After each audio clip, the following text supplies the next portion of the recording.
বাদুগা খাইতে এলে খুব মাতবর, মোবাইল একখান টিপে, মোটরসাইকেল একখান চালায়। হ্যাঁ, বাহ বাহ বাহ বাহ বাহ বাহ বাহ। আর কি, আর ধরে কে? আমার একটা মোটরসাইকেল আছে, আমার একটা মোবাইল আছে, আমার কিছু বন্ধু আছে যারা আমার সারাক্ষণ অসৎ সঙ্গ দেয়। যখনই আমার সমস্ত নাফরমানি মন চায়, কিছু অসৎ বন্ধু মিলে যায়, যে বন্ধুরা আমার সারাক্ষণ চরিত্রহীনতা শিখায়, অসভ্যতা, নোংরামি, অশ্লীলতা, বেহায়াপনা শিখায়। এমন কিছু বন্ধু যার মিলে গেছে, একটা মোটরসাইকেল মিলে গেছে, একটা মোবাইল মিলে গেছে, তো নারীর ছবি, আড্ডা, জিনা, ব্যভিচারের দৃশ্য, মদের আড্ডা, জুয়ার আড্ডা, নারীর আড্ডা, নারীর আলাপ, অথবা মোবাইলের অশ্লীল ছবি দেখা, এই জিন্দিগি মুসলমান? এর জন্যই আল্লাহ তাআলা আমাদেরকে মুসলমানের ঘরে বানাইছিলেন। এই জন্যই আমার বাবা মুসলমান, এই জন্যই আমার মা মুসলমান। আল্লাহ আপনি মাফ করে দেন, ইনসাফের সাথে ভাইবেন। অনেক নওজোয়ান ভাই, সবাইরে অনুরোধ করলাম, দোস্ত আমার, ইনসাফের সাথে ভাইবেন, নিজেরে নষ্ট করেন না। ছেলেরা আমার, ভাইয়া, নিজেরে নষ্ট করো না ভাই, নওজোয়ান ভাই, নিজেরে নষ্ট করো না। শেষ পর্যন্ত কেউ নাই, শেষ পর্যন্ত একদিন, দিন শেষে, রাত শেষে দেখবেন আমার সাথে কেউ নেই, আমি একাই, আমি একাই। একদিন কবর আমারে সব সম্পর্ক ছিন্ন করে দিবে, একদিন মৃত্যু আমাকে সব ভুলায় দিবে, সব ভুলায় দিবে। তো এই সূরাটার নাম হলো সূরা মুলক। এটা কোরআন শরীফের অত্যন্ত ফজিলতপূর্ণ একটা সূরা, মাত্র 30টা আয়াত এই সূরার মধ্যে। আল্লাহ নবী সাল্লাল্লাহু আলাইহি ওয়াসাল্লাম বলছেন, এই সূরাটি যে নিয়মিত তেলাওয়াত করবে, আল্লাহ নবী বলেন, তুমজিহি মিন আযাবিল কবর, এই সূরা মুলক তাকে কবরের আযাব থেকে রক্ষা করবে। এটাই সূরার ফজিলত। এজন্য আলহামদুলিল্লাহ উলামায়ে কেরাম, আমাদের মাদ্রাসাগুলোর তালিবে ইলম এবং আল্লাহওয়ালা বুজুর্গানে দ্বীন সব সময় রাত্রিবেলা ঘুমের আগে আগেই এই সূরা মুলক তেলাওয়াত করে।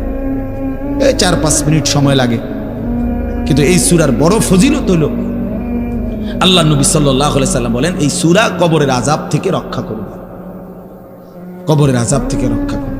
আমার ভাই, আমার বন্ধু, রাসূলুল্লাহ সাল্লাল্লাহু আলাইহি সাল্লামের অগণিত হাদিস এ কথার প্রমাণ করে যে কবরে আযাব হবে। হাসরের আযাব তো আছেই, জাহান্নামের আযাব তো আছেই, কবরেও আযাব হবে। মেন বিচার তো হবে হাসরের ময়দানে, তার আগেই আযাব হবে কবরে। আপনারা সহজ বাংলায় বুঝবেন, আসামি যখন ধরে ফেলে, তখন মামলার হিয়ারিং তো চলে, মামলার শুনানি তো চলে, কিন্তু সে কারাগারে ঠিকই আটকায় রইছে। কারাগারের কষ্ট, যন্ত্রণা সে হাজতি হিসাবে ভোগ করতে থাকে। আবার যখন মামলার রায় হয়, তখন সে আবার আসামির পরে হিসাব করে, কিন্তু কষ্ট, লাঞ্ছনা এটা তো তার শুরু হয়ে যায়। যদিও এখনো বিচার শেষ হয় নাই, বিচার প্রক্রিয়া দিন, 10 দিন, 50 দিন, 20 দিন, 1 মাস পর পর মামলার ডেট পরে শুনানি হয়, কিন্তু সে তো থাকে কারাগারে, সে তো থাকে কারাগারে। তো আল্লাহ পাক রব্বুল আলামিন বলেন, নাফরমান সে তো হাসরের ময়দানে বিচার হবে চূড়ান্ত, কিন্তু কবর থেকেই আযাব শুরু, কবর থেকেই আযাব শুরু। রাসূলুল্লাহ সাল্লাল্লাহু আলাইহি সাল্লাম খুব বেশি হাদিসের মধ্যে আছে, একজন বিখ্যাত সাহাবী, আপনারা সবাই ওনার নাম জানেন, ইসলামের 3য় খলিফা হযরত ওসমান রাদিয়াল্লাহু তাআলা আনহু। কিতাবের মধ্যে আছে, আমরা নিজে আত-তাযকিরা, আমার কাছে কিতাব আছে আরবি, ইমাম কুরতুবী রাহমাতুল্লাহর লিখিত কিতাব, ওখানে আছে হযরত ওসমান রাদিয়াল্লাহু তাআলা আনহু যখন কোনো কবরের সামনে দাঁড়াইতেন তো প্রচন্ড কাঁদতেন, ভীষণ কাঁদতেন, হাত্তা ইয়াবুল্লা লিহিয়াতাহু, কাঁদতে কাঁদতে উনার দাড়ি ভিজে যেত। তো উনার সাথীরা জিজ্ঞেস করতেন, হযরত আপনি জাহান্নামের কথা বললেও এত কাঁদেন না, অথচ কবরের দেখলে এভাবে কাঁদেন কেন? তো তিনি বলতেন, ইন্নাল কবরা আউয়ালু মানাজিল আখিরাহ, শোনো, কবর হচ্ছে আখিরাতের প্রথম ঘাঁটি। ফা ইন নাজা মিনহু ফামা বা'দাহু আইসারু মিনহু, যদি কোনো ব্যক্তি এই কবরের ঘাঁটিতে বাইচা যায়, পরবর্তী সবগুলো ঘাঁটি তার জন্য সহজ। ওয়া ইন লাম ইয়ানজু মিনহু ফামা বা'দাহু আশাদ্দু মিনহু। এই কবরে, এই ঘাটিতে যে জিততে পারবে না, বাঁচতে পারবে না, তো পরবর্তী সবগুলো ঘাটি তার জন্য তার চাইতে বেশি কঠিন। এই কথার কারণে আমি ভয় পাই। কবর দেখলে আমার মনে পড়ে, হায় আমি এই কবরের আযাব থেকে বাঁচবো কিনা, এই ভয়ে আমার কাঁদতে থাকি। তো এরপরে তিনি বলছেন, হযরত উসমান রাদিয়াল্লাহু তাআলা আনহু বর্ণনা করেন যে আল্লাহর নবী সাল্লাল্লাহু আলাইহি সাল্লাম বলছেন, আমার ভাই খেয়াল করে শুনেন, নবীজি নিজে বলছেন, আল্লাহ রাসূল সাল্লাল্লাহু আলাইহি সাল্লাম জীবনে কোনোদিন একটা শব্দ বানায়া বলছেন? কথা বলেন। অতিরিক্ত বলছেন, বেশতি বলছেন, শুধু ভয় দেখানোর জন্য বলছেন? না, তামাশা করে বলছেন? এটা আপনাদের ইয়াকিন তো? কথা বলেন না। আল্লাহ নবী সাল্লাল্লাহু আলাইহি সাল্লাম বলেন, মা রাআইতু মানজারান কাত্তু ইল্লা ওয়াল কবরু আফজাউ মিনহু। রাসূলুল্লাহ বলেন, হযরত উসমান বর্ণনা করেন যে আমি নবীজির জবানে শুনছি, নবীজি বলছেন, হে আমার উম্মত, আল্লাহর কসম উম্মত, কবরের চাইতে অধিক ভয়ানক কোন আযাবের দৃশ্য আমি রাসূল মুহাম্মদ দেখি নাই, আমি দেখি। রাসূলুল্লাহ সাল্লাল্লাহু আলাইহি সাল্লাম বলছেন, প্রিয় ভাই আমার, আল্লাহর নবী সাল্লাল্লাহু আলাইহি সাল্লামের সরাসরি হাদিস, যে ব্যক্তি কবরের 3টা প্রশ্নের জবাব দিতে পারবে না, রাসূলুল্লাহ সাল্লাল্লাহু আলাইহি সাল্লাম বলেন, আল্লাহ তাআলার পক্ষ থেকে তখন ফেরেশতাদের কাছে ঘোষণা আসবে, আফরিশুহু মিনান নার ওয়ালবাসুহু মিনান নার ওয়াফতাহু লাহু বাবান ইলান নার।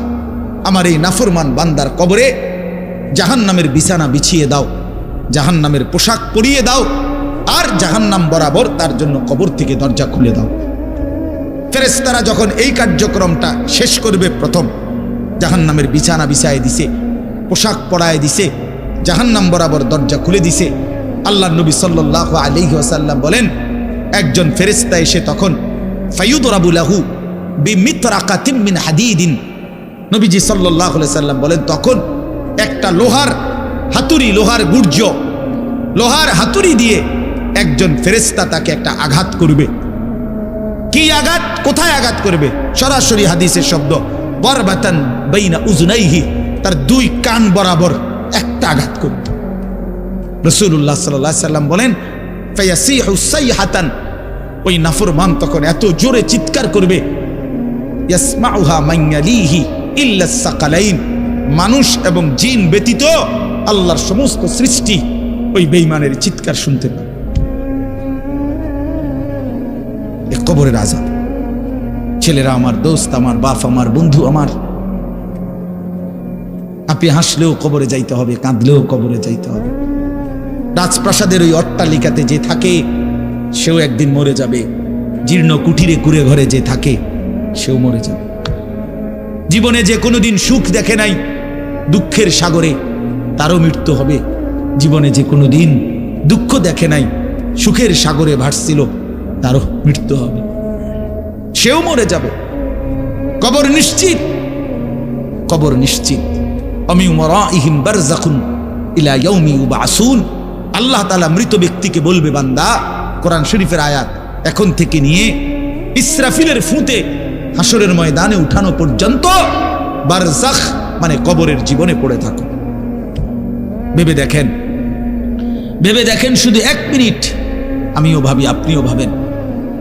হাদিসের মধ্যে আছে, মা বাইনান নাফখাতাইন 40, ইসরাফিল প্রথম ফু দিলে জমিনের সবকিছু মাটির নিচে চলে যাবে, দ্বিতীয় ফু দিলে মাটির নিচ থেকে আবার সবাই উঠে হাসরের ময়দানে দাঁড়াবে। তো নবীজি সাল্লাল্লাহু আলাইহি সাল্লাম বলছে, এই 2 ফুঁয়ের মাঝখানে ব্যবধান হবে 40। তো মুহাদ্দিসিনে কেরাম, উলামায়ে কেরাম বলেন, কেউ কেউ এই 2 ফুঁয়ের মাঝখানে ব্যবধান হতে পারে 40,000 বছর। তাহলে ধরে নেন, সর্বশেষ যেই লোকটা কবরে গেছে, যদি তার কবরে আযাব হয়, তাহলে তার কবরের আযাব ভোগ করতে হবে 40,000 বছর। এবার বলেন তো, এখন যারা মরতেছে, এবার বলেন তো রাসূলুল্লাহ সাল্লাল্লাহু আলাইহি সাল্লামের জমানায় যারা মারা গেছে, এবার আরো পিছনে যান, ইব্রাহিম আলাইহিস সালামের জমানায় যারা মারা গেছে, এবার আরো পিছনে যান, নূহ আলাইহিস সালাম। এবার বলেন তো রাসূলুল্লাহ সাল্লাল্লাহু আলাইহি সাল্লামের জমানায় যারা মারা গেছে, এবার আরো পিছনে যান, ইব্রাহিম আলাইহিস সালামের জমানায় যারা মারা গেছে, এবার আরো পিছনে যান, নূহ আলাইহিস সালামের জামানায় যেই অবিশ্বাসী বেঈমানগুলো মারা গেছে, তারা আজকে কত বছর যাবত কবরে আযাব ভোগ করতেছে। বুঝছেননি আমার কথাটা? হ্যাঁ, কোরআন শরীফে আছে, ওমান আ'রাযা আন যিকরি ফাইন্না লাহু মাঈশাতান যানকা ওয়া নাহশুরুহু ইয়াওমাল কিয়ামাতি আ'মা। আল্লাহ বলেন, আমার স্মরণ থেকে যে মুখ ফিরায় নিল, আমার বন্দিগি, আমার ইবাদত, আমার হুকুম পালন, আমি তার জীবন করে দেব সংকীর্ণ এবং তার হাসরের ময়দানে উঠাবো অন্ধ। এই জীবন সংকীর্ণ করার একাধিক তাফসির, এর মধ্যে একটা তাফসির হলো এইটা যে আল্লাহ জীবন সংকীর্ণ করে দিবে, মানে তার কবরের মধ্যে তার কবরটাকে একেবারে সংকীর্ণ করে দিবে। আল্লাহ রসুল বলছে, নাফরমানের কবর রাইখা যখন ফেরেশতা চলে যাবে, কবর ডান পাশের মাটি তারে একটা চাপ দিবে বাম দিকে, বাম দিকের মাটি এক ডান দিকে। আল্লাহর কসম, ডান পাশের হাড্ডি পাঁজর ভাঙ্গা ডান দিকে বাম দিকে চলে যাবে, বাম দিকের হাড্ডি পাঁজর ভাঙ্গা। রাসূলুল্লাহ সাল্লাল্লাহু আলাইহি ওয়াসাল্লাম বলছে, বন্ধু দেখেন, হাত্তা তাখতালিফা আদলাউহু, এই দুই আঙ্গুল যেভাবে এভাবে একটার ভিতরে ঢুকে গেছে, খোদার কসম ডান পাশের হাড্ডি পাঁজর বাম পাশের হাড্ডি পাঁজর এইভাবে একটার ভিতরে ঢুকে যায়। এইটার অর্থ এটা। হ্যাঁ, রাসূলুল্লাহ সাল্লাল্লাহু আলাইহি সাল্লাম একদিন হযরত বারা ইবনে আযিব রাদিয়াল্লাহু তাআলা আনহু থেকে বর্ণিত, নবীজি একদিন এক সাহাবীর জানাজা পড়তে গেছেন। জানাজা পড়তে গিয়ে খালি কবরের সামনে কিছুক্ষণ দাঁড়াইছেন, তখনও ওনারে কবরে রাখে নাই, জানাজাও পড়ায় নাই। নবীজি আগে গিয়া কবরটার সামনে দাঁড়াইছে। হযরত বারা ইবনে আযিব বলেন, আমরা নবীজির সাথে ছিলাম। আল্লাহ নবী সাল্লাল্লাহু আলাইহি সাল্লাম কবরের খালি এই কবরে দেখা অঝরে কাঁদতে শুরু করছে। আমরা সবাই সাহাবীরা নবীজির সাথে কাঁদতে শুরু করলাম। অনেকক্ষণ কাইদা নবীজি চোখের পানি মুইছা আজীব কথা বলছে নবী। রাসূলুল্লাহ সাল্লাল্লাহু আলাইহি সাল্লাম সাহাবীদেরকে লক্ষ্য করে বলছে, ইয়া ইখওয়ানি লিমিসলি হাদা ফাআইদ্দু, আমার বন্ধুরা, আমার সাথীরা, এই কবরে যাওয়ার জন্য তোমরাও রেডি হও। ফাআইদ্দু, তোমরাও প্রস্তুতি নাও, অচিরেই তুমি আমি সবাই এই কবরেই পৌঁছে যাইতে হবে। রাসূলুল্লাহ সাল্লাল্লাহু আলাইহি সাল্লাম বলছে, প্রিয় বন্ধু আমার, জওয়ান সাথী আমার, সামান্য এই কয়েকটি জওয়ানি নষ্ট না করা, নষ্ট না করা, কোনোভাবেই নষ্ট না করা। তো এই জন্য বললাম, এই সূরা মুলক এটা আল্লাহ তাআলা অত্যন্ত ফজিলতপূর্ণ একটি সূরা। রাসূলুল্লাহ সাল্লাল্লাহু আলাইহি সাল্লাম বলছেন, এটা কবরের আযাব থেকে রক্ষা করবে। এই সূরা নিয়মিত তাফসীরের মধ্যে আমি নিজে পড়ছি, তাফসীরে কুরতুবিতে আছে। আল্লাহ নবী সাল্লাল্লাহু আলাইহি সাল্লাম বলেন, লাওয়াদিত্তু, নবীজি বলেন, আমার দিলের আশা, আমার দিলের তামান্না, আমার উম্মতের প্রতিটা মুমিন তার কলিজার ভিতরে, তার জবানে এই সূরা মুলক থাকুক, সূরা মুলক থাকুক। অর্থাৎ রাসূলুল্লাহ সাল্লাল্লাহু আলাইহি সাল্লাম বলতেন, আমার প্রতিটা মুমিন বান্দা উম্মত যেন এই সূরা মুলক তেলাওয়াত করে, যেন কবরের আযাব থেকে রক্ষা পায়। নবীজি 5 ওয়াক্ত নামাজের পরে, আল্লাহর কসম ভাই, এখানে অনেক ওলামায়ে কেরাম আছে, আপনি জিজ্ঞাসা করুন, নবীজি 5 ওয়াক্ত নামাজের পরে, সরদারে দু আলম নবীর তো কোনো গুনাহ নাই, তিনি নিষ্পাপ, তিনি তো জান্নাত উদ্বোধন করবেন।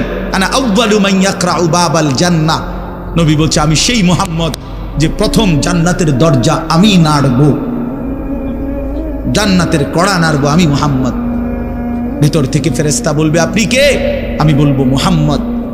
ফেরেশতা বলবে, আনতাজিরুলাক, আমি তো আপনার অপেক্ষাই করছিলাম, আপনি আসবেন বলেই তো অপেক্ষায় ছিলাম, আপনি উদ্বোধন করে দিলেই তো বাকিরা ঢুকবে। তো সেই নবী যিনি জান্নাত উদ্বোধন করবেন, তিনি 5 ওয়াক্ত নামাজের পরে ভাইয়া প্রতিদিন তিনি যেই কথাটা দোয়া করতেন, এর মধ্যে একটা দোয়া এটা, আল্লাহুম্মা ইন্নী আউযু বিকা মিন আযাবিল কবর ওয়া মিন ফিতনাতিল কবর ওয়া মিন ফিতনাতিল মাসীহিদ দাজ্জাল ওয়া মিন ফিতনাতিল মাহইয়া ওয়াল মামাত। আল্লাহ, আমি কবরের আযাব থেকে পানাহ চাই। নবীজি নিজে বলতেন, নবীজি নিজে বলতেন। প্রিয় ভাই, বাবা আমার, চলেন সবাই নিয়ত করি, নিজেকে গুনাহ থেকে বাঁচানো দরকার, নিজের আল্লাহর নাফরমানি থেকে বাঁচানো দরকার। আল্লাহ তাআলা বলেন, ইন্নাল্লাযীনা ইয়াখশাউনা রাব্বাহুম বিল গায়ব, আমি আল্লাহকে না দেখে আমার কথাগুলো আখিরাত সম্পর্কিত এগুলোকে না দেখে যারা আমি আল্লাহকে ভয় করে, আখিরাতকে ভয় করে, জাহান্নামকে ভয় করে, কবরকে ভয় করে, আল্লাহ বলেন তাফসীরের মধ্যে লিখছে ভয় করে মানে হলো গুনাহ বর্জন করে। কোন ব্যক্তি আল্লাহকে ভয় করে, খোদার কসম এই কথার অর্থ হলো গুনাহ ছেড়ে দেয়।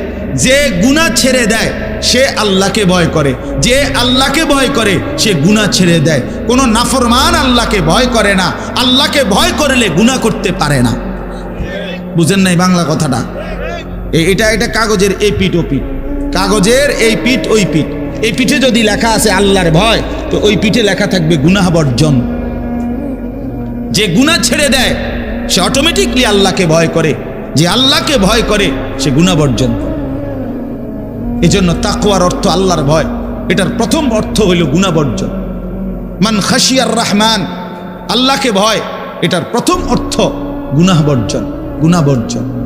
আমার শায়েখ আল্লামা মুফতি মুশতাকুন নবী সাহেব সব সময় চিল্লায় মাহফিলে, অনেক সময় হাজারি করে বলে যে বাপ গুনাহ আগুন, গুনাহ আগুন, গুনাহ আগুন। প্রতিটা গুনার পিঠে ওই পিঠে আগুন আছে। নারীর প্রতিটা বেপর্দা দৃশ্যের মধ্যে খোদার কসম আগুন জ্বলে। ওই সিনেমার নর্তকীর শরীরে আগুন জ্বলে, ওই নায়িকার শরীরে আগুন জ্বলে, মোবাইলের ওই অস্থির ছবির মধ্যে আগুন জ্বলে, মদের আড্ডায় আগুন জ্বলে, জুয়ার আড্ডায় আগুন জ্বলে, সুদের টাকায় আগুন জ্বলে, ঘুষের টাকায় আগুন জ্বলে, বেপর্দা নারীর শরীরে আগুন জ্বলে। ওইটা রূপ না, ওইটা আগুন, ওইটা জাহান্নাম, ওইটা জাহান্নাম। আল্লাহ তাআলা বলেন ইন্নাল্লাযীনা ইয়াখশাউনা রাব্বাহুম বিল গায়ব, আল্লাহ তাআলা বলেন আমার যেই বান্দারা আমার আখিরাত, আমার জাহান্নাম, আমার পরকাল, আমার কবর, এই কথাগুলোকে ভয় করে, আমি আল্লাহকে ভয় করে, না দেখে, না দেখে, আল্লাহ বলেন আমি ওয়াদা দিলাম লাহুম মাগফিরাতুম ওয়া আজরুন কাবীর, আমি তাদের পেছনের সব গুনাহ মাফ করে দেব আর আমার সবচেয়ে বড় পুরস্কার জান্নাত দিয়ে দেব।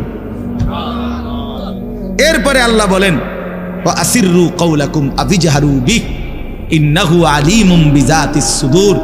মানুষের তিনটা অবস্থা কথার ক্ষেত্রে, মানুষ তার অভিব্যক্তির ক্ষেত্রে তিনটা অবস্থা হয়।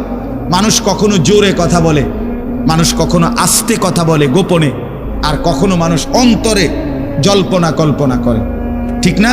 এই তিনটাই অবস্থা, তিনটাই অবস্থা। তো আল্লাহ তাআলা বলেন, এনে একটা ছোট্ট তাফসীরের মধ্যে আছে, মক্কার কুরাইশরা, কাফেররা নবীজির বিরুদ্ধে দিবানিশি ষড়যন্ত্র করত, বুঝছেন? তো ষড়যন্ত্র করতে বইলে মাঝে মধ্যে এই বেকুবরা বইলে কইতো আস্তে কো, আস্তে, এই আস্তে কো বেড়া, আসিররু, আস্তে কথা বলো, কাই লা ইয়াসমা, কথা বলো, কাই লা ইয়াসমা রব্বা মুহাম্মদ, মুহাম্মদের খোদা যেন শুনতে না পায়। শুনলে কি অসুবিধা হইব? হেরাই বলতো শুনলে জিবরাইলের কাছে কইয়ে দিব, হে আবার মুহাম্মদের কাছে এসে কইব, এক্কেরে ফেঁসে করব। হ্যাঁ, তাফসীরের মধ্যে আছে। আল্লাহ তাআলা বলেন হায় হায় রে বেওকুফ, কি বললি, কি ভাবলি, আল্লাহরেই চিনলি না, আল্লাহকেই চিনলি। হ্যাঁ, অনেক নওজোয়ান হ্যাঁ বেচারা ইয়ারফোন লাগাইলে মনে করে কেউ শুনে না, না ইয়ারফোন লাগাইলেছে আর কি, বুঝেন না? কানের মধ্যে দুইটা বল্টু লাগাইছে, খালাস, আর তো দুনিয়ার কেউ শুনে না। আরে না ফরমান, দুনিয়ার কেউ শুনে না সেটা তো কথা না, আর শাজিমের মালিক তো শুনে। ওয়া আসিররু কাওলাকুম আবিজহারু বিহি, রব্বুল আলামিন বলেন তোমরা যদি আস্তে কথা বলো, আবিজহারু বিহি, যদি জোরেও কথা বলো, ইন্নাহু আলিমুম বিযাতিস সুদূর, আল্লাহ বলে শুধু এই দুইটা না বান্দা, আস্তে বলো, জোরে বলো, অথবা অন্তরের ভিতরে যা লুকায়িত করো, আমি আল্লাহ সবটাই পুরাপুরি জানি। আস্তে কথা বলো, কাই লা ইয়াসমা রব্বা মুহাম্মদ, মুহাম্মদের খোদা যেন শুনতে না পায়। শুনলে কি অসুবিধা হইব? হেরাই বলতো শুনলে জিবরাইলের কাছে কইয়ে দিব, হে আবার মুহাম্মদের কাছে এসে করব, এক্কের ফেঁসে করব। তাফসীরের মধ্যে আছে। আল্লাহ তাআলা বলেন, হায় হায় রে বেওকুফ, কি বললি, কি ভাবলি, আল্লাহরেই চিনলি না, আল্লাহকেই চিনলি। হ্যাঁ, অনেক নওজোয়ান হ্যাঁ বেচারা ইয়ারফোন লাগাইলে মনে করে কেউ শুনে না, না ইয়ারফোন লাগাইলেছে আর কি, বুঝেন না, কানের মধ্যে দুইটা বল্টু লাগাইছে, খালাস, আর তো দুনিয়ার কেউ শুনে না। আরে না ফরমান, দুনিয়ার কেউ শুনে না সেটা তো কথা না, আর শাজিমের মালিক তো শুনে।